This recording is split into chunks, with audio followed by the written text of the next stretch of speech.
Hello, in this video we are going to look at the commercial plugin in Shopware 6, how you can install and what functions it has. For the installation, in the menu, go to Settings, System, and then Shopware Accounts, and type in your license domain in the license domain area.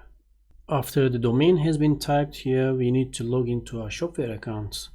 And for this, in the menu we select Extensions and then My Extensions. Go to the Shopware account tab and enter our email address and the password. After successful login, then in the same window we switch to the apps tag and we can now install the Shopware commercial plugin. After installation, we can now activate the plugin. Now the Shopware commercial plugin is now visible under My Extensions in Administration.